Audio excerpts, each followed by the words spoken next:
Merci de nous recevoir chez vous à cette édition du magazine d'information politique afro-mondiale. Dans cette édition, nous allons faire une part belle à l'égalité genre, ça c'est une chose, mais surtout nous avons décidé dans ce magazine de nous focaliser sur les activités de nos chefs d'État d'Afrique. On a coutume de penser que ces chefs d'État restent dans leur bureau ou encore font des voyages d'agrément ou, je dirais, en gros, ne travaillent pas. C'est une grossière erreur. Nos chefs d'État travaillent comme nombreux ne le savent pas, comme nombreux ne s'imaginent même pas. Dans ce magazine, Constieka All Week News, le magazine hebdomadaire qui vous permet comme ça de voir toutes leurs activités, nous allons dans cette édition parler du Bénin, de la Côte d'Ivoire, du Congo. Nous allons faire aussi un tour au Burkina Faso et au Tchad, pour ne citer que cela. Restez des nôtres et merci d'avoir choisi votre petit écran. Et comme je le disais à l'entame de ce magazine d'information politique consacré aux chefs d'État, nous avons décidé quand même de faire une part belle en ce début de programme aux dames. Et nous commençons par la Côte d'Ivoire.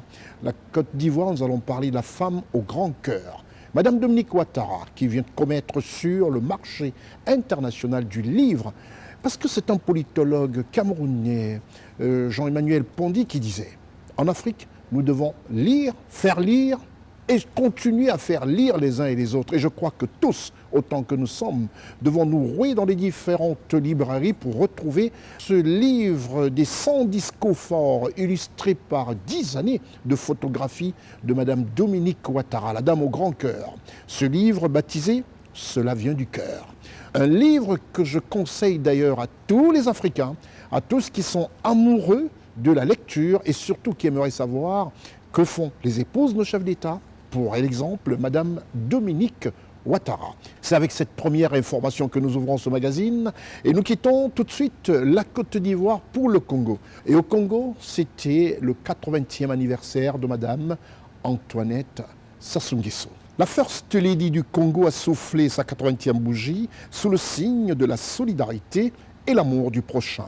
Madame Antoinette Sassou Nguesso, aux côtés de son tendre époux, le président d'Uni Sassou Nguesso, a assisté à une messe d'action de grâce à la basilique Sainte-Anne à Brazzaville. Un anniversaire aussi radieux qu'on aimerait voir plus longtemps possible avec toutes les épouses de nos chefs d'État. Madame Antoinette Sassou Nguesso dans cette basilique, un reportage de Charlotte Abdoulaye. Madame Antoinette Sassou Nguesso, née Loemba Tchibota, est née le 7 mai 1943 à Brazzaville de Pascal Loemba Tchibota et de Marie-Louise Djembo, originaire de Kakamoeka dans le Kouilou. Épouse de Denis Sassou Nguesso, président de la République du Congo et première dame depuis le 31 août 1997. À l'occasion du 80e anniversaire de la première dame du Congo, Madame Antoinette Sassou Nguesso, le couple présidentiel congolais a assisté à une messe d'action de grâce présidée par l'archevêque métropolitain, Monseigneur Bienvenu Manamika Bafouakwaou, en la basilique Sainte-Anne du Congo à Brazzaville. Ce fut un moment d'intense communion, empreint d'humilité. La première dame du Congo, Madame Antoinette Sassou Nguesso, a toujours célébré son anniversaire sous le signe du partage et de l'amour du prochain. La messe d'action de grâce, co-célébrée par les pères évêques de la conférence épiscopale du Congo, plusieurs prêtres. On a aussi remarqué la présence de son éminence Fridolin Abongo Bessungu, archevêque métropolitain de Kinshasa. Après la célébration eucharistique et la liturgie de la parole, la joie était au rendez-vous pour glorifier le Seigneur pour le don de la vie. Les pères évêques ont remis symboliquement des présents à la première dame du Congo, Madame Antoinette Sassou Nguesso.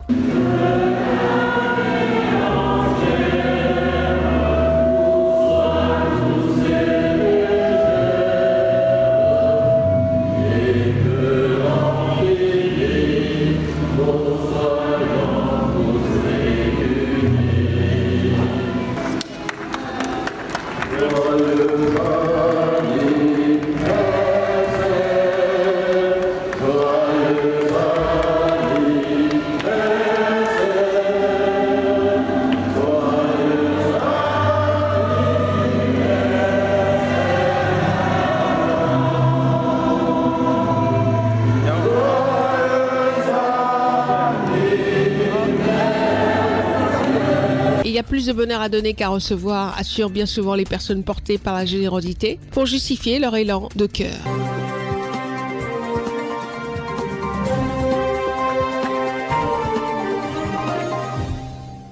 Madame Antoinette Sassou Nguesso, tous vos enfants, par ma voix, toute l'équipe de CNN Télévision, l'équipe de NTV Télévision, l'équipe de C-Direct Télévision, pilotée par Judy Gaël, tous sont ces trois médias qui relaient l'information de notre magazine sur le plan continental, européen, américain, vous souhaitent encore une fois heureux anniversaire. Et nous vous en souhaitons encore d'autres bougies à souffler pour des années à venir. Joyeux anniversaire, Madame Antoinette Sassou Nguesso. On se retrouve juste après la réclame. Restons toujours dans l'égalité genre et la promotion faite aujourd'hui par le président Alassane Ouattara en Côte d'Ivoire. Quand on se souvient que la semaine dernière a été marquée au Gabon, d'un par la rentrée de la Cour constitutionnelle, que préside brillamment Madame Marie-Madeleine Moranço, président de cette haute institution au Gabon. Et on sait aussi que la semaine dernière s'est tenue à Libreville la première rencontre des femmes juges d'Afrique.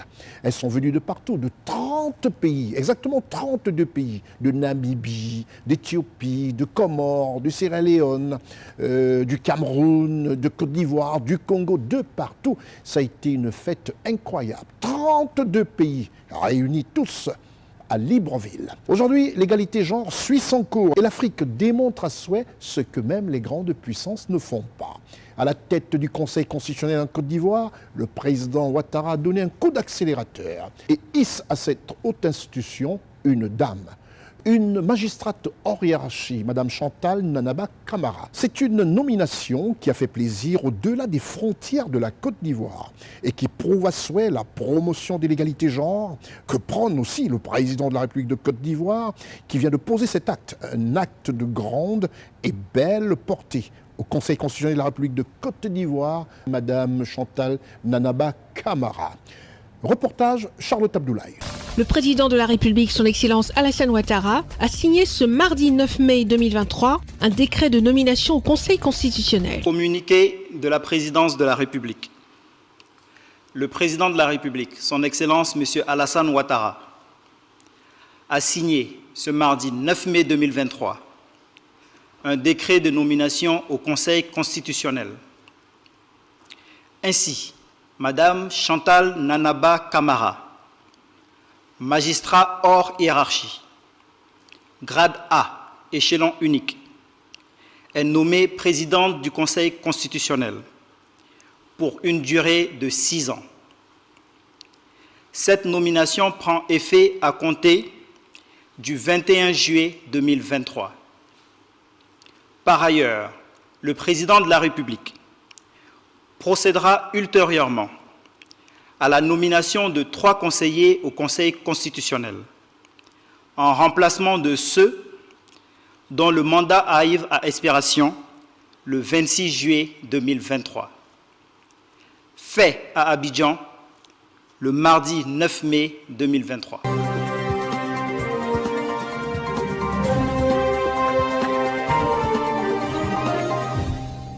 Je disais tantôt qu'on ne s'imagine pas souvent les prouesses que font nos chefs d'État à recevoir des personnalités, à recevoir les concitoyens, à recevoir tout le monde, et chacun avec ses problèmes. C'est souvent très difficile. Le Bénin aujourd'hui attire le monde international. Et les grandes banques, pour ne pas dire la Banque mondiale, a décidé elle aussi d'aller au Bénin. Les raisons. La Banque mondiale, par le biais d'une délégation de cette institution financière, a été reçue par le président Patrice Talon.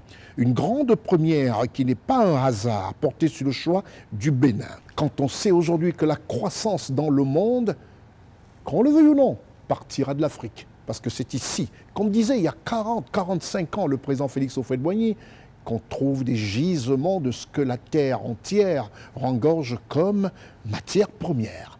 L'Europe doit comprendre la nécessité d'aider l'Afrique. Il va de la survie de l'Europe et de la vie de l'Afrique. Il y a une nuance. Je continue à me battre pour faire comprendre à nos partenaires européens que la lutte finale, si lutte doit être finale, ce ne serait pas avec des fusées. Ce serait sur le plan essentiellement économique. Et l'Europe n'a pas de matières premières. Les Américains en ont. mais pas en quantité suffisante pour en céder à leurs frères et leurs alliés européens. L'Asie, la question n'intéresse pas, je ne vais pas rentrer dans certains secrets, dans certaines confidences. Mais l'Asie, même si elle avait des matières premières, le chiffre de la population est tel qu'elle ne pourrait pas, l'Asie ne pourrait pas couvrir ses propres besoins. L'Amérique latine, c'est la situation qui prévaut depuis des siècles dans cette partie de l'Amérique. Victime aussi de l'exploitation de mêmes groupes économiques financiers puissants ne peuvent venir au secours de l'Europe sur le plan des matières premières. Il n'y a que nous, l'Afrique, de loin, le grand propriétaire des matières premières. Nous recelons. L'Afrique n'est pas suffisamment prospectée. Mais on peut admettre sans crainte de moindre démenti que nous sommes les premiers pour le faire, les premiers pour les bauxites. Quand on pense qu'en Guinée, il y a des siècles de réserves de bauxite, le manganèse, l'uranium, l'Europe a besoin de ces matières premières pour donner du travail à ses hommes, à ses ouvriers. Imaginez-vous la pauvreté se généralisant, la révolte des jeunes exploités par d'autres. Permettez-moi de ne pas aller loin dans ma pensée. Et si ces matières premières ne parvenaient pas un jour à l'Europe, voyez, notre ami à faire face à 1 million ou 2 millions de chômeurs, et ce n'est pas facile de régler cela malgré leur bonne volonté, ils y arriveront. Mais si l'Europe venait à être privée de matières premières, c'est le chômage généralisé et qui conduira où, vous le savez vous-même. On n'aura pas besoin de tirer un coup de fusil. Voilà ce que nous nous efforçons à faire comprendre à nos frères européens. Nos intérêts sont solidaires. Il faut qu'ils nous aident à nous développer. Le Bénin a attiré la Banque mondiale, une délégation qui a décidé de rencontrer le président Patrice Talon. Reportage, Charlotte Abdoulaye. Le chef de l'État béninois, son Excellence Patrice Talon, a reçu mardi 2 mai 2023 au Palais de la Marina une délégation du groupe de la Banque mondiale conduite par son vice-président pour l'Afrique de l'Ouest et du Centre. Il est accompagné d'une délégation du groupe de la Banque mondiale présent à Cotonou dans le cadre de leur réunion stratégique qui se tient du mercredi 3 au vendredi 5 mai au Centre international de conférences. Au sortir de l'audience, Ousmane Diagana a fait savoir que le choix du Bénin n'était pas le fruit du hasard. C'est la toute première fois que cette équipe managériale se déploie hors de Washington pour échanger sur les questions de développement en Afrique, mais également sur les défis auxquels les différents pays du continent sont confrontés.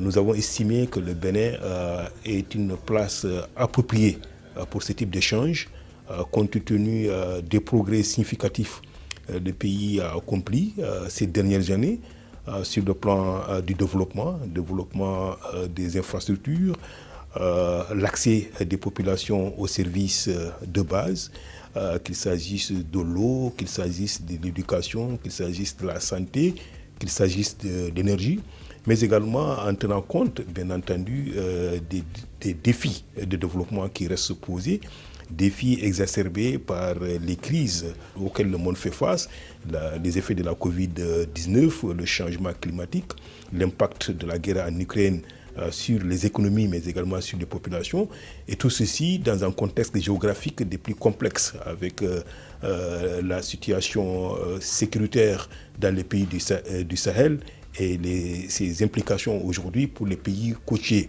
Donc tout ceci, en étant au Bénin, nous donne une occasion véritablement de réflexion, d'échange, de constat sur le terrain, mais également de voir comment la Banque mondiale peut être beaucoup plus pertinente dans le cadre de son partenariat avec les différents pays. Le deuxième aspect, c'est un échange avec le Bénin lui-même, en tant que partenaire extrêmement important pour le groupe de la Banque mondiale. Le potentiel pour le rôle que le secteur privé peut jouer au Bénin, il est infini.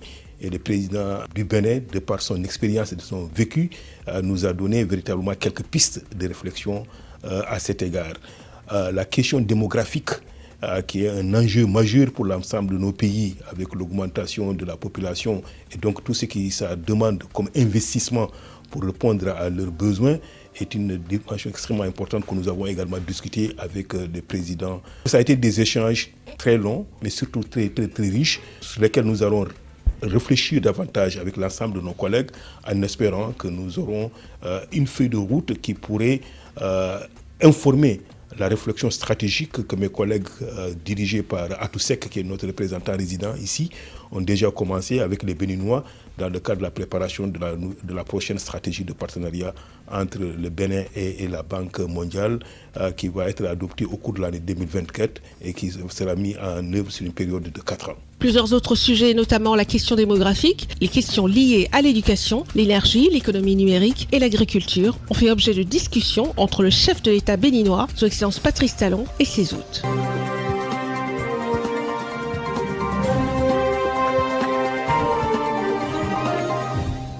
Les enfants d'Afrique, par le biais de leurs représentants, à savoir nos chefs d'État, ont décidé de montrer aux yeux du monde que fait l'Afrique. Et à travers ce magazine, qui est pratiquement l'unique magazine consacré aux réalisations et surtout aux activités des chefs d'État. Vous voyez bien qu'on passe d'un pays à un autre et on se rend compte que les chefs d'État ont vraiment du travail et font beaucoup de choses. Nous quittons le Bénin pour le Gabon. Au Gabon, au bord de mer, son Excellence Ali Bongo Ondimba a accordé une audience au président du Conseil économique, social et environnemental. Le nouveau président de cette institution, nommé par le président de la République, a reçu l'aval du président de la République de moderniser cette institution. On peut tout simplement dire que le président lui a donné un vrai quitus, de moderniser cette haute institution. Reportage à Libreville, Charlotte Abdoulaye. Le président de la République du Gabon, Son Excellence Ali Bongo Ondimba, a accordé une audience au président du Conseil économique et social et environnemental, la première après sa nomination et sa prise de fonction. J'ai donc saisi cette occasion pour renouveler au président de la République ma profonde et différente gratitude pour la confiance placée en moi. Je l'ai remercié pour cette confiance précieuse qu'il a toujours placée en moi depuis 2009, en me confiant les responsabilités gouvernementales, la fonction de Premier ministre et aujourd'hui celle de président du Conseil économique, social et environnemental. Pour la modernisation et la bonne marche du Conseil économique et social et environnemental du Gabon, M. Julien Kongé Bekale a été nommé à ce poste le 14 avril 2023 et est venu prendre conseil auprès de son Excellence Ali Bongo Ondimba, président de la République gabonaise. J'ai profité également de cette occasion pour solliciter et recueillir les orientations, les instructions, les directives du président de la République, comment il entend voir le nouveau Conseil économique et social. Quelle est sa vision?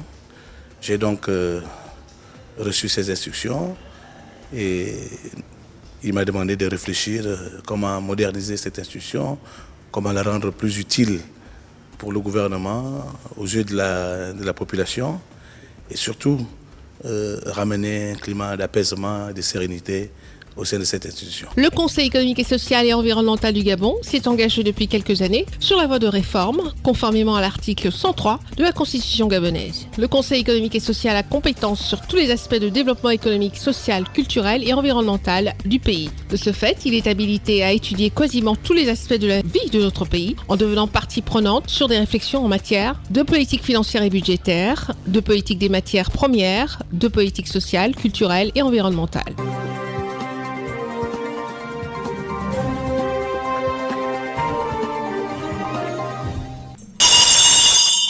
Excellences, mesdames et messieurs, la Cour! Le tout revient en premier au médiateur nouvellement nommé M. Alexis Boutamba Mbina, ainsi que ses 6 adjoints. Dans un deuxième temps, en qualité de commissaire de la République, Moïse Bibalou Koumba prononcera la formule consacrée. Je le jure. Comme le veut le rituel, c'est la Cour constitutionnelle qui en a été le maître d'œuvre, en présence du président de la République qui recevait les serments des distingués du jour. Et Ali Bongo Ondimba, le chef de l'État, a ouvert la cérémonie par les termes suivants. Je déclare ouverte la cérémonie de prestation de serment des médiateurs de la République. Conformément à l'article 8 de l'ordonnance numéro 16 PA 2021 du 13 septembre 2021, le président de la République, en présence des membres de la Cour constitutionnelle, reçoit ce jour le serment des médiateurs de la République. Le médiateur de la République, M. Alexis Boutamba, tout en témoignant sa gratitude au président de la République, donne ici les attentes liées à son institution ainsi que son rôle. Mais c'est un sentiment de fierté d'avoir servi un grand homme, Ali Bongo Ondimba, qui aujourd'hui m'élève à cette grande fonction, cette haute fonction. Et le président Ali Bongo Ondimba venait donner une autre vision pour la médiature. La médiature, c'est pour que ce pays reste en paix. C'est le souci du président de la République. Tout ce qu'il met en place, c'est pour que les Gabonais se parlent. Nous allons nous efforcer. Le dernier acte de ce cérémonial républicain fut la prestation de serment de M. Moïse Obibalou Koumba en qualité de commissaire de la République. Les uns et les autres ont été renvoyés à l'exercice de leurs fonctions.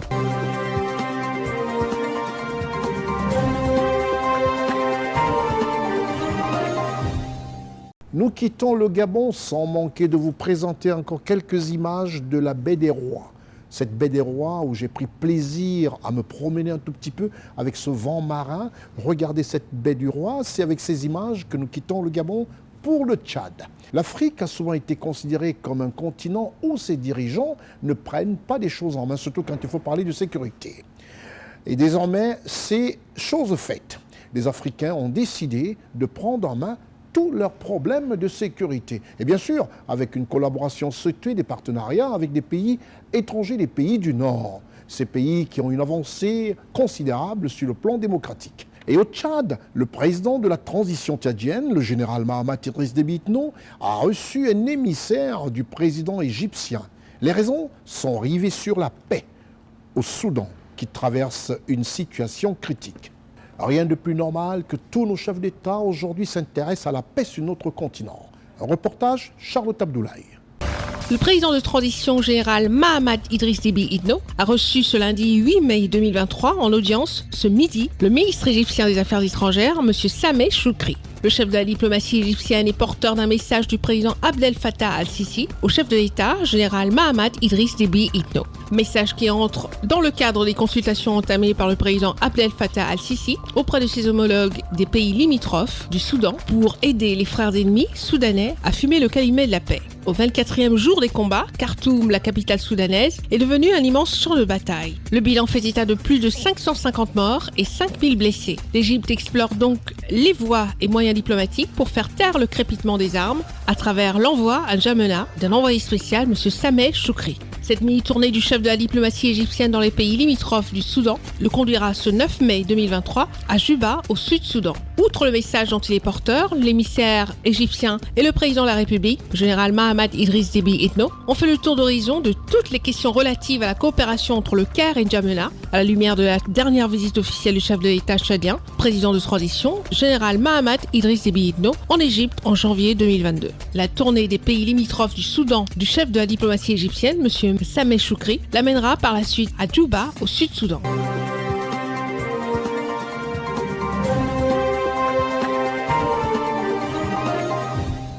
Nous quittons le Tchad pour nous rendre au Bénin. S'il est vrai aujourd'hui que le pays du président Patrice Talon devient une attraction internationale, une attraction mondiale, il faut aussi dire que le président met du sien à essayer de pousser les investisseurs et surtout de faire de son pays une vitrine, comparativement à certains autres pays qui peinent à démarrer. Et au Bénin, une délégation du Congrès américain s'est rendue à Cotonou, au palais présidentiel La Marina, et reçue par le président béninois, pour des discussions focalisées sur le domaine sécuritaire, la formation et aussi des équipements. À travers cette audience, beaucoup de choses ont été dites, que nous rapporte ici Charlotte Abdoulaye. Une délégation de la commission en charge des services armés de la Chambre des représentants des États-Unis d'Amérique a été reçue au palais de la Marina par le président de la République, M. Patrice Talon. À la tête de la délégation, le président de la commission, M. Mike Rogers, un élu républicain d'Alabama.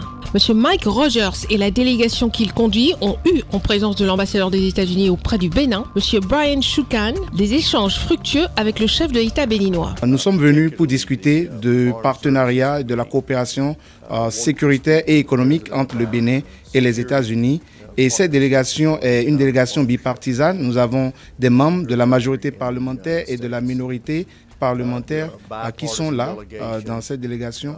Nous sommes venus échanger avec le président de la République pour voir ce qui peut être fait dans le soutien que nous pouvons accorder au Bénin.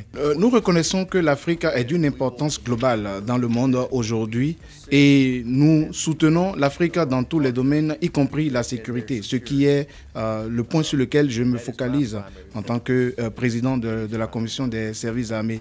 Nous sommes en train de faire cette visite sur le continent africain afin de discuter avec nos partenaires africains.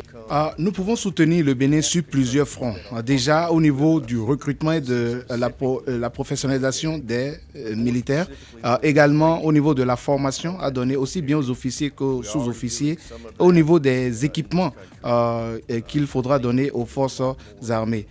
Nous nous focalisons surtout sur l'infrastructure à mettre en place avant l'arrivée de ces équipements afin de s'assurer qu'il y a une bonne infrastructure en place, que le personnel recruté et qui est professionnel et qui est formé pourra utiliser ces équipements pour pouvoir assurer la défense du territoire national et protéger les frontières. J'ai vraiment apprécié l'accueil chaleureux que nous a réservé le président à notre délégation. J'ai également apprécié tout son développement en ce qui concerne les questions de sécurité et ce que le Bénin est en train de faire dans ce sens. Et c'était un accueil chaleureux et nous voudrons travailler avec lui pour s'assurer que nous atteignons nos objectifs. Pour sa part, Madame Sarah Jacobs, élue démocrate de Californie, membre de la Commission des services armés et membre de la Commission des affaires étrangères au Congrès américain, a rappelé que les États-Unis ont mis en place, sur les 10 prochaines années, une stratégie de coopération bilatérale pour soutenir les régions côtières de l'Afrique et cette stratégie prend en compte le Bénin.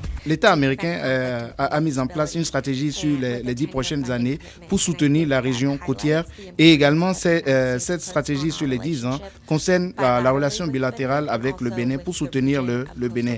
Nous voulons nous assurer que nous travaillons au niveau de la défense mais également au niveau du développement avec l'USAID, l'Agence américaine pour le développement international. Donc pendant que nous sommes en train de soutenir le Bénin au niveau de la sécurité et s'assurer que les besoins en matière sécuritaire sont adressés en ce qui concerne le nord du pays. Nous voulons également nous assurer que nous sommes en train de travailler pour le développement économique des populations qui se trouvent dans ces régions et que ces populations comprennent que leur développement est d'intérêt pour nous. Le président Patrice Talon a aussi rappelé à la partie américaine l'importance de la coopération militaire bilatérale, les actions de formation des personnels militaires, la fourniture d'équipements, les infrastructures militaires et des échanges d'expérience. Il faut noter que le président Patrice Talon était assisté au cours de cette audience par le ministre d'État, ministre de l'économie et des Finances en charge de la coopération, M. Romuald Wadani, le ministre des Affaires étrangères, M. Aurélien Agbenonsi et le chef d'état-major général des forces armées béninoises, le général de brigade Fructueux Baguidi.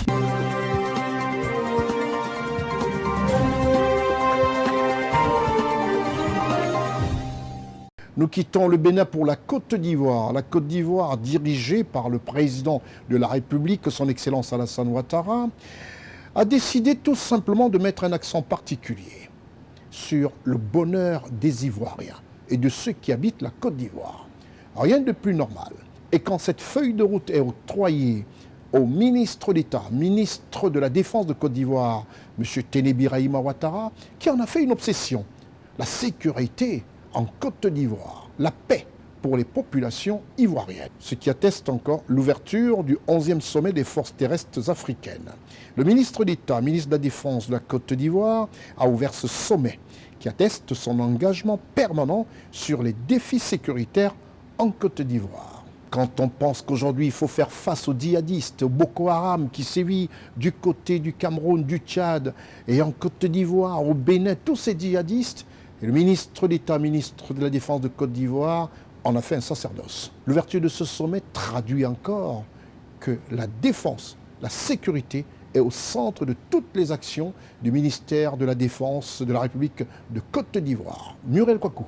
Le 11e sommet des forces terrestres africaines s'est ouvert lundi 8 mai 2023 à Abidjan autour du thème « Relever les défis de la sécurité grâce aux partenaires civilo-militaires ». 339 participants issus de 45 pays, 36 pays africains sur les 54 que compte le continent prennent part à ce sommet et 9 du continent européen et américain. L'objectif de ce rendez-vous est multiple. Il s'agit d'échanger sur les défis de sécurité en Afrique, de développer des solutions complémentaires et collaboratives aux défis de sécurité partagés à partir des différents réseaux de partenaires et de parler du terrorisme entre autres fléaux. Les travaux se sont ouverts en présence du ministre d'État, ministre de la Défense ivoirien, M. Téné Birahima Ouattara. Plus de 300 chefs des armées de terre, d'experts et de participants prennent part à ce sommet. Il s'agira pour nous de créer un réseau d'affinités en chefs militaires aux urgences sécuritaires diverses, mais aussi objectifs identiques, procurer une sécurité de qualité à nos populations. Pour le ministre Téné Birahima Ouattara, le thème de la rencontre montre la nécessité pour les États de réadapter leur stratégie en adoptant une approche globale et multilatérale de la lutte prenant en compte tous les acteurs, notamment les populations et les organisations de la société civile. Nous percevons ce sommet comme un forum d'échange franc permettant aux parties présentes d'élaborer des stratégies en vue d'améliorer la sécurité et la stabilité des pays africains en proie à l'insécurité. En ce qui concerne notre pays, la Côte d'Ivoire, nous nous sommes engagés dans la réforme de notre outil de défense afin de répondre efficacement aux menaces terroristes, notamment dans le Nord. Ce sommet est une opportunité pour la haute hiérarchie des forces terrestres africaines de penser des stratégies pragmatiques et réalistes face aux défis sécuritaires nationaux et internationaux. Il est à noter que ce sommet va durer 5 jours. Au menu, des conférences délivrées par des spécialistes ivoiriens et internationaux qui seront suivies d'échanges, de sessions en comité de travail ainsi qu'une visite de l'Académie internationale de lutte contre le terrorisme à Jacquesville le mardi 9 mai. La 10e édition s'est tenue à Fort Benning, aux USA, en mars 2022.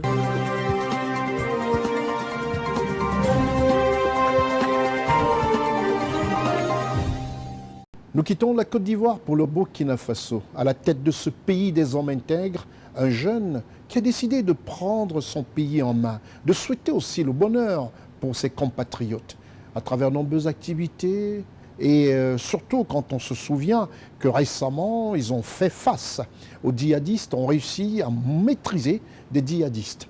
C'est ce qui mine un peu aujourd'hui tous les pays africains, à savoir ce désordre dans toutes nos frontières, ce désordre causé par tous qui sont ennemis de la paix en Afrique. Et au Burkina Faso, le capitaine Birahima Traoré a reçu les trésors humains vivants au Burkina Faso.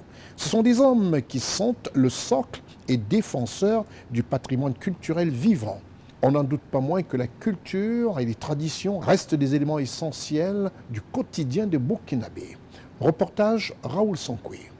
La délégation des trésors humains vivants du Burkina Faso est venue remercier le chef de l'État, président de la transition, pour la distinction au grade de chevalier de l'ordre du mérite auquel ils ont été élevés en tant que personnes détentrices de savoir et de savoir-faire authentique dans le domaine de la culture lors de la 20e édition de la Semaine nationale de la culture. Selon le porte-parole des trésors humains vivants du Burkina Faso, maître Frédéric Passeret Titenga, ces hommes qui concentrent le savoir, la connaissance, la culture trouvent en cette distinction une reconnaissance de leur œuvre et en cette audience un honneur à leur égard. Dans notre tradition d'Afrique, c'est la culture qui gouverne, pas le politique, pas le social, etc. Et donc, pour l'essentiel, nous avons été honorés pour la première fois depuis la création des trésors humains vivants, qui date depuis 10 ans. La première fois de rencontrer nos chefs de l'État, c'est déjà beaucoup, mais cela nous encourage à tout faire pour préserver notre patrimoine culturel. Cette rencontre avec le président de la transition chef de l'État, le capitaine Ibrahim Traoré, est un honneur qui leur est fait d'après maître Frédéric Passeret Titenga. Dans cette logique, au cours de cette audience, les trésors humains vivants du Burkina Faso ont remis au président de la transition chef de l'État, le capitaine Ibrahim Traoré, des présents issus de leur savoir-faire et symboles de leur contribution à l'effort de guerre. Les trésors humains vivants du Burkina Faso sont des personnes possédant un haut niveau de connaissances et de savoir-faire pour interpréter et recréer les éléments spécifiques du patrimoine immatériel de notre pays. Leur mission est de travailler à former une relève pour participer davantage à la promotion de la culture et des savoir-faire culturels.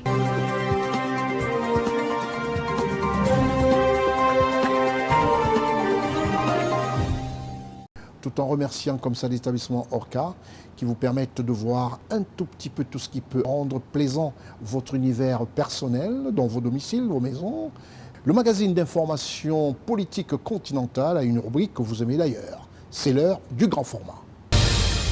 Le grand format a décidé de se consacrer à un jeune brillant ministre du gouvernement Patrick Achi de la République de Côte d'Ivoire, présidé par son Excellence Alassane Ouattara. Quand on dit aujourd'hui que l'heure de la propagande est achevée, est terminée, c'est terminé, avec la chute du mur de Berlin. Aujourd'hui, ça fait plaisir de voir comment est-ce qu'un membre du gouvernement, un ministre, peut dire des choses sans tromper le peuple, sans tromper la jeunesse. Le ministre de la Jeunesse, M. Touré Mamadou, nous a accordé il y a 3 ans de cela une interview à travers laquelle nous avons extrait 20 minutes. Vous verrez une cohérence. Vous verrez comment l'homme ne ment pas à la jeunesse. Vous verrez comment ce qu'il a dit est ce qui est en train de se faire et qu'il continue à faire sans faux fuyant. Le ministre Touré Mamadou, ministre de la promotion de la jeunesse, de l'insertion professionnelle et du service civique, porte-parole adjoint du gouvernement de la République de Côte d'Ivoire. Vous verrez un brillant ministre jeune, mais qui tient des propos cohérents. Le ministre Touré Mamadou dans le grand format. Merci d'avoir accepté d'être sur notre plateau. Est-ce que vous pensez que les jeunes Ivoiriens sont contents de vous? Je l'espère. J'ai été, pendant ces 10 dernières années, au premier plan sur les questions de jeunesse. J'ai été conseiller du président Ouattara depuis son accession à la magistrature suprême, depuis 2011. Et en 2017, je suis passé au gouvernement en tant que secrétaire d'État à la formation professionnelle, ce qui m'a permis de travailler sur la thématique jeunesse, mais au niveau donc de la formation. Et depuis plus de 2 ans, je suis ministre en charge de la promotion de la jeunesse et de l'emploi des jeunes, en charge de mettre en œuvre la politique gouvernementale en matière d'insertion des jeunes. Et j'espère que l'ensemble donc des actions menées au cours donc de mon parcours professionnel et surtout aujourd'hui, puisque je touche une problématique d'actualité au niveau africain, a suffisamment d'impact pour que les jeunes soient satisfaits donc du travail qui est fait. Alors, que croyez-vous leur avoir apporté de concret depuis que vous êtes ministre de la promotion de la jeunesse et de l'insertion professionnelle? Juste quelques éléments. Je pense qu'il y a quand même, des acquis. Nous avons aujourd'hui, fin 2019, dans le cadre du programme social du gouvernement, nos programmes ont été lancés en septembre 2019. Nous avions un objectif de 77 000 jeunes à insérer ou à faire profiter donc de différents programmes d'insertion. Nous avons pu atteindre 73 000 jeunes. Donc, vous voyez donc le niveau plus de 95, près de 95% donc de taux de réussite. Pour l'année 2020, donc nous avons entamé avec donc des jeunes qui sont mis en stage, des jeunes qui bénéficient de financement donc en entrepreneuriat. C'est quand même 23 000 jeunes ivoiriens qui ont bénéficié de 10 milliards de francs CFA. C'est quasiment le double qui vont bénéficier de financement dans les prochaines semaines. C'est près de 30 jeunes entrepreneurs ivoiriens qui ont eu, lors d'une cérémonie que j'ai organisée au Sofitel de l'Ivoire, 762 millions de francs CFA pour les projets d'entrepreneuriat. Donc, autant de dispositifs qui nous permettent d'être concrets aujourd'hui en apportant donc des appuis adaptés, ciblés, donc à toutes les couches de jeunes. Quand on vous entend parler, on a souvent regardé mon équipe et moi sur les plateaux. Vous avez cette conviction ferme de vouloir aider les jeunes et on se dit, mais d'où vient-il? Alors, on essaye un peu de fouiller, on se rend compte que vous êtes issu d'une très grande famille qui, apparemment souvent en Afrique, ne donne pas de chance à certains. Parce que il nous a été relayé, nous avons vu que vous êtes d'une fratrie de 40 frères et que vous êtes le 30e à peu près. Est-ce que c'est quelque chose qui vous a forgé l'envie vraiment de réussir ou alors c'est une famille assez riche pour permettre aux uns aux autres de faire des brillantes études comme les vôtres? J'ai un parcours atypique. Mon père, qui d'ailleurs était un patriarche, né en 1904, qui est décédé en 1995, a eu 43 enfants. Donc, vous l'avez dit, je suis le 30e. Mais il a eu surtout 300 petits-enfants. Donc, 300 petits-enfants. Donc, je suis issu d'une famille très large. Et forcément, lorsque vous êtes issu d'une telle famille, cela impacte votre approche, votre vision des choses et vous rend beaucoup plus ouvert. Alors, et puis il y a au niveau politique, j'ai été fortement influencé par un homme, Alassane Ouattara, très jeune, qui, de par ce que nous avons connu de lui, Premier ministre, travailleur, etc. Je fais partie donc de ces jeunes qui très tôt ont pris de l'option donc de suivre le président Ouattara. Et puis toute cette valeur qui était dégagée par le président Ouattara que je voyais de loin, j'ai eu donc à les vivre au quotidien auprès donc d'un homme qui est pour moi un mentor, qui est décédé malheureusement, Amadou Gon Coulibaly, qui m'a appris à travailler et qui donc a été pour moi la traduction concrète tous les jours de toutes les valeurs que le président Ouattara renvoyait. Et je peux vous dire que c'est lui qui m'a fortement influencé dans l'idée que l'action publique et surtout politique doit se faire dans l'intérêt général. Et tous les jours que Dieu fait, en fonction des responsabilités que nous avons, nous devons faire au mieux pour servir donc l'intérêt général. Alors, monsieur le ministre, vous avez apporté un changement aux jeunes Ivoiriens. Ils en sont, pour certains, reconnaissants de le dire. Est-ce qu'ils vous le disent à vous? Je suis interpellé tous les jours, parce que bon, au-delà de mon statut de ministre, j'essaie quand même de rester moi-même, donc d'être le plus accessible possible. Et donc, ce qui m'amène à rencontrer beaucoup de jeunes qui estiment que il y a une dynamique qui est engagée, il y a une meilleure lisibilité sur les actions du président Ouattara en faveur donc des jeunes. Et je suis heureux de porter cette dynamique aujourd'hui.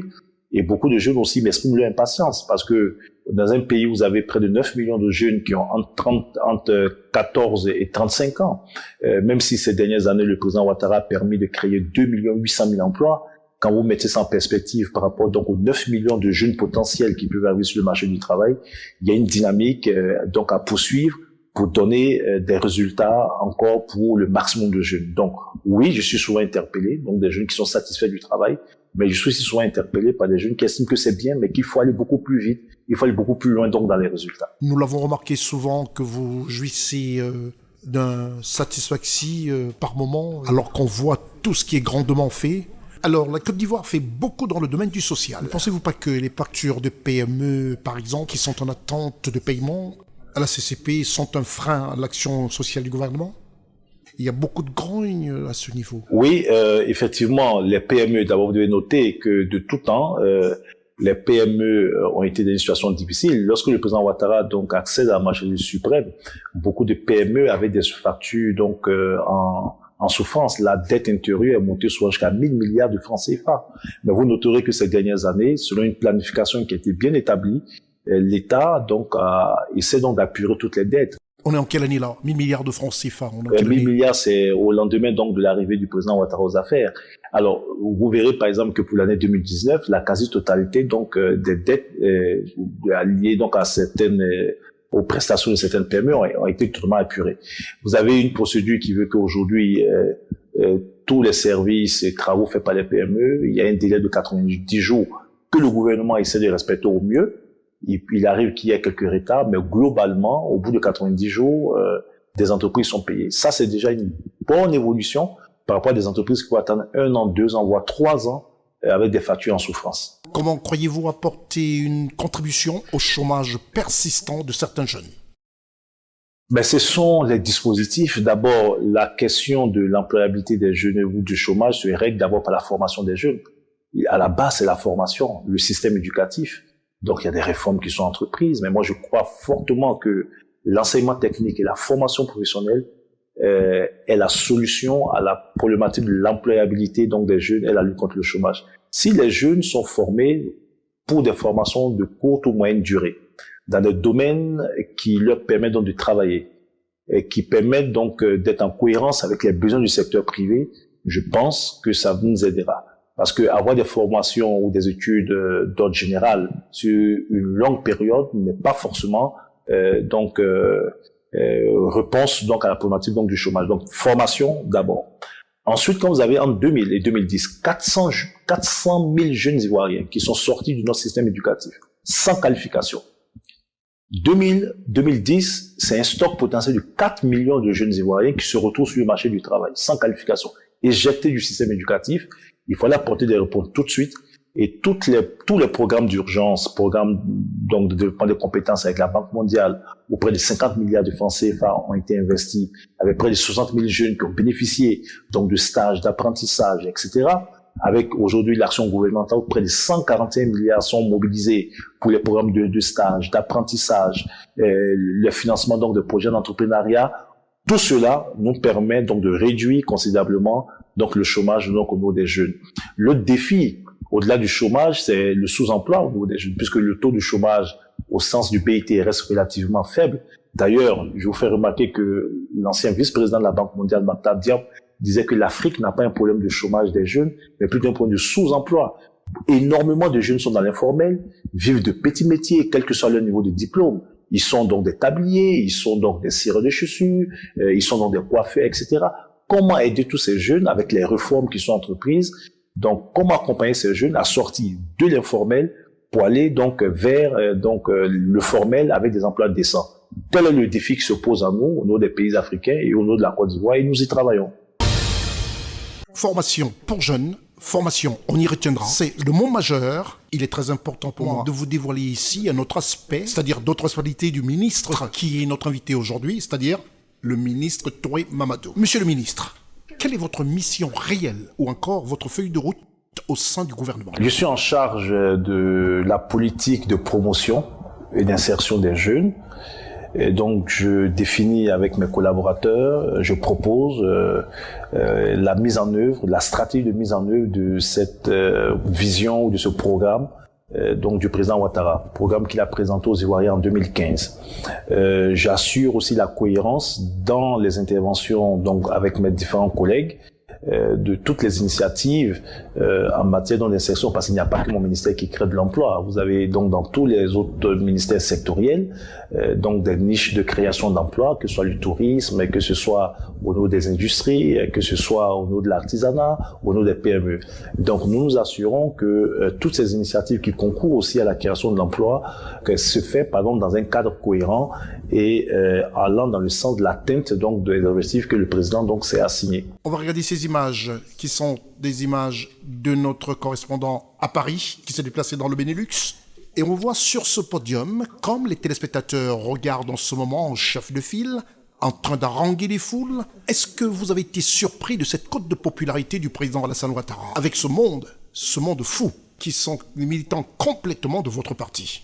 Non, pas du tout. Si on considère que la politique, c'est d'abord des actions en faveur des populations et que on part donc sur une base honnête de le président Alassane Ouattara et son gouvernement ont fait le maximum pour les Ivoiriens, et qu'avec la grave crise qu'on a connue en 2011, où le pays était complètement en lambeaux et que la Côte d'Ivoire s'est redressée au niveau interne avec toutes les infrastructures, toute la modernisation dans l'administration, les actions en faveur des paysans, les actions en faveur de l'école et toute cette reconnaissance internationale où on a vu quand même le sommet UAU organisé avec beaucoup de chefs d'État européens et africains, son leadership au niveau de la CEDEAO, dans la résolution des conflits au Mali, en Guinée-Bissau, etc.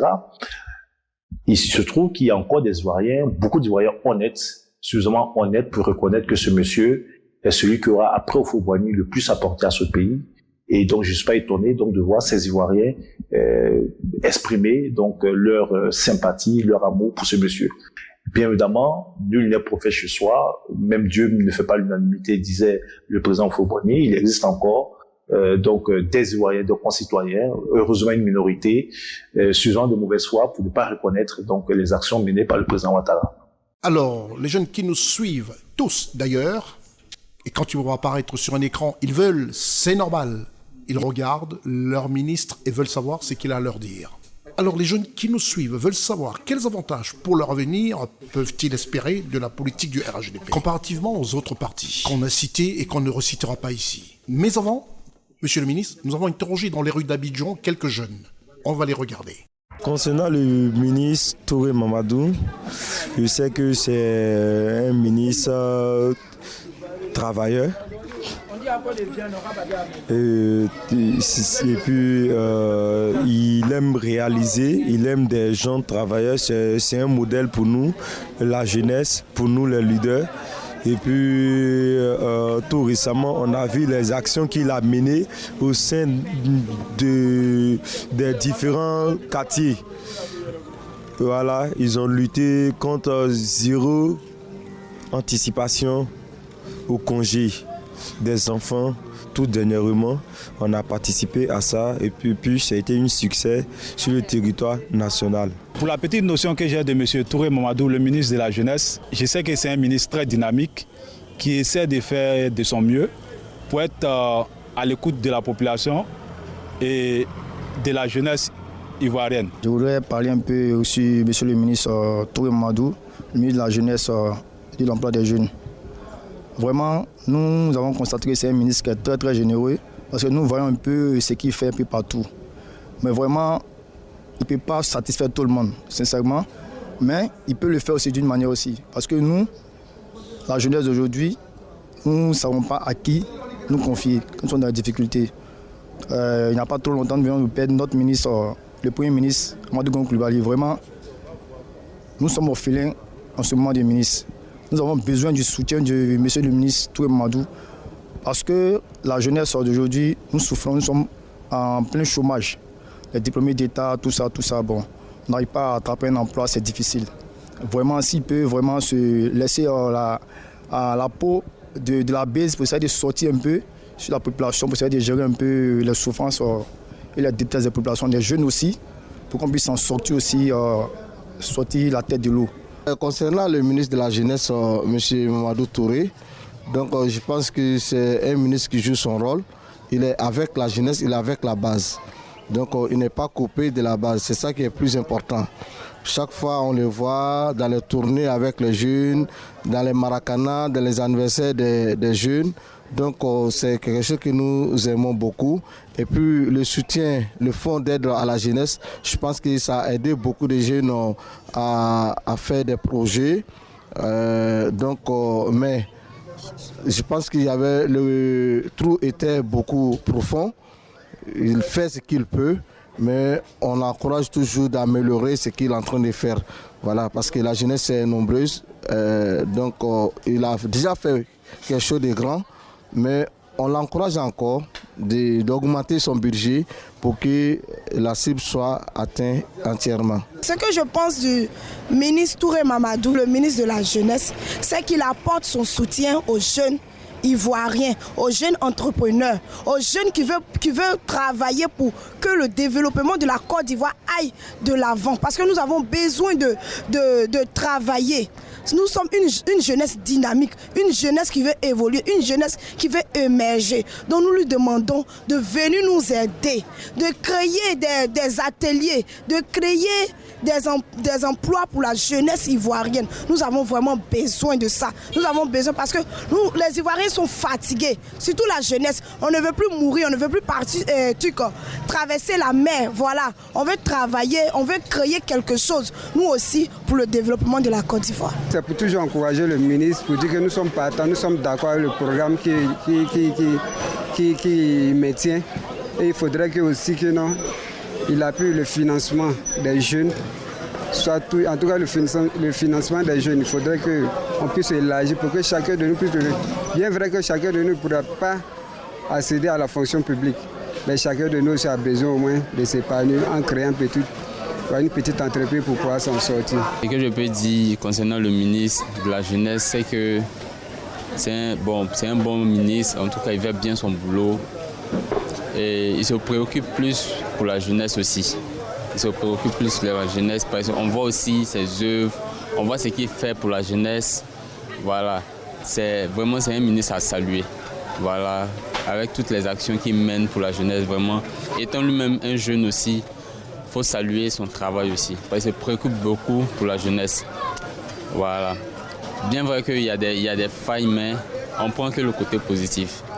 Voilà, on prend le côté positif. Bon, on ne va pas trop s'attarder sur le côté négatif, mais en tout cas pour la jeunesse, en tout cas, c'est un bon ministre et il est le bienvenu. En tout cas, moi me concernant, étant jeune, je salue ses œuvres. Mon impression vis-à-vis du ministre de la Jeunesse, Touré Mamadou, vraiment c'est un ministre vraiment qui a vraiment tout pour aider la jeunesse vraiment que nous sommes.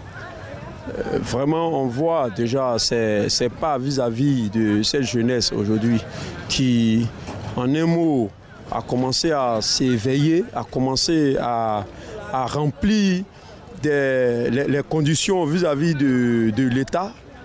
Et déjà aussi, cette jeunesse aussi a commencé déjà à impressionner, à se mettre vraiment dans toute activité vraiment qui sort de l'informel. Vraiment, c'est grâce à ce ministre. Et on souhaite encore qu'il fasse encore, qu'il redouble encore toujours de l'effort au niveau du gouvernement. En tant que notre ministre. Je voulais parler à le ministre Touré Mamadou. Je voulais qu'il n'a qu'à nous aider beaucoup. Nous, les femmes qui n'ont pas allé à l'école, on n'a pas de diplôme. Voilà, on a des commerces, on a des commerces à faire, mais avec le temps, ça ne va pas. Donc, on veut qu'il n'a qu'à nous aider beaucoup. Ce qu'il peut faire pour que demain, nous, on soit autonomes. On va dépendre de nous-mêmes. Voilà. C'est ça que je voulais lui dire. Il n'a qu'à nous aider beaucoup. Franchement, il a fait beaucoup, hein, mais il n'a qu'à y réessayer encore. Il y a beaucoup observé le ministre de la Jeunesse. Je le vois, il pense beaucoup pour la jeunesse ivoirienne. Maintenant, moi, mon niveau, je voulais savoir, pour nous les jeunes qui n'ont pas de diplôme, qu'on veut le rencontrer pour pouvoir leur expliquer nos problèmes, mais comment il faut faire. Parce qu'il attend ces actions au niveau du Nord, ce qu'il fait pour la jeunesse. Et nous qui sommes à Abidjan ici, il a quel projet pour nous? Que dites-vous à ces jeunes? Que pouvez-vous leur promettre de la politique du RHDP, la politique du président Alassane Ouattara? Et vous, en tant que ministre de tutelle, que pouvez-vous leur promettre? Le débat politique a besoin de clarté. Au regard du bilan, on peut se projeter parce que le ministre Mamadou Touré peut s'asseoir sur votre chaîne et raconter tout ce qu'il veut raconter, on va faire ci, on va faire ci. Mais quelle est notre crédibilité au regard du bilan déjà obtenu par le président Ouattara? C'est le bilan des uns et des autres qui peut mettre du crédit dans ce que nous allons projeter pour notre pays. Donc, à partir de ce bilan qui était un succès, nous pouvons dire aujourd'hui que notre défi, c'est d'amplifier tout ce qui a été fait. Consolider nos acquis en termes de cohésion sociale. La paix est le préalable à toute chose. Faire en sorte que la dynamique économique qui a été impulsée ces 10 dernières années puisse se poursuivre avec beaucoup d'investissements privés, avec une répartition plus équitable des richesses pour réduire la pauvreté. Je vous rappelle qu'en 10 ans, c'est quand même, nous sommes passés de 55% des pauvres en Côte d'Ivoire à 39% des pauvres. Plus d'1 million d'Ivoiriens sont sortis de la pauvreté. Ça, c'est des résultats concrets. Et donc, c'est toute cette dynamique que nous allons poursuivre pour les jeunes en particulier, notamment l'insertion des jeunes. L'objectif aujourd'hui, c'est de multiplier par 3 voire 4 nos possibilités d'insertion des jeunes. Et ça passe par 2 leviers. D'abord, un secteur privé qui doit être de plus en plus dynamique ces prochaines années. Et puis, toutes ces initiatives non gouvernementales en termes de formation des jeunes, en termes d'apprentissage des jeunes, en termes de financement d'entrepreneuriat des jeunes, que nous allons multiplier pour adresser donc des réponses à un maximum de jeunes dans notre pays. On ne peut que se dire merci sans rien faire, mais on va quand même faire la coudoir, quand même.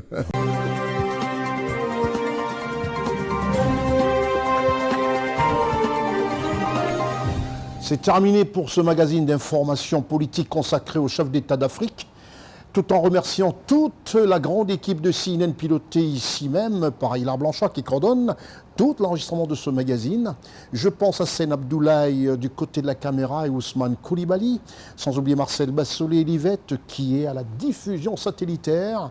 Teddy Ossé du côté du Gabon, les équipes de Paris avec Sylvie de Boisfleury et ceux du Cameroun, Raman Cole, Eric Bikek, Patou et nombreux autres, parmi lesquels Charlotte Abdoulaye et Raoul Sankoui. Avec en veille, M.